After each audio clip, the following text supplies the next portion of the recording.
No mulle tundub, et ega ma vist päris hästi nagu ei sobitunudki sinna seltskonda, sest ma olin mõnes mõttes nagu teistsuguse taustaga.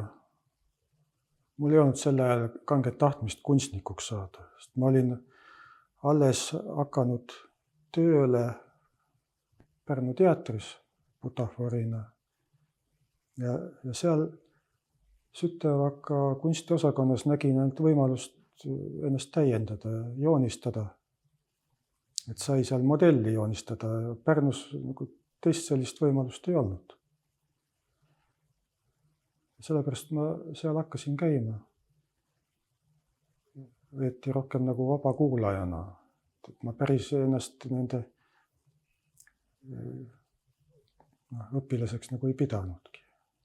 Nii töö kõrvalt vabal ajal ma seal käisin. Ja sellest oli muidugi kasu. Joonistasin palju.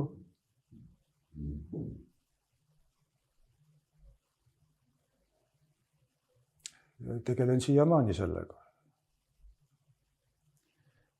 Ja eks see mingit mõju ikka avaldab mu loomingule ka siiamaani. Teen ka näitustel nüüd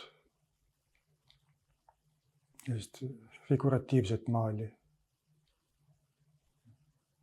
Milleks ei olegi alati modelli vaja, aga see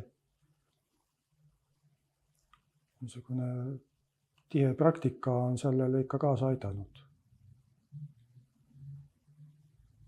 Ja üldse oli lahe seltskond.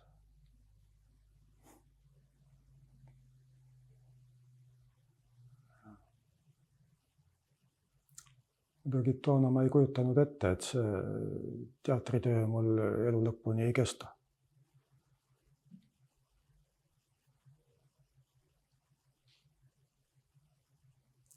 Muidu oleks võib-olla ikka punnitanud ka sinna EKA-sse sisse. Aga toona ma arvasin, et see kujutav kunst, see on mulle rohkem nagu hobi.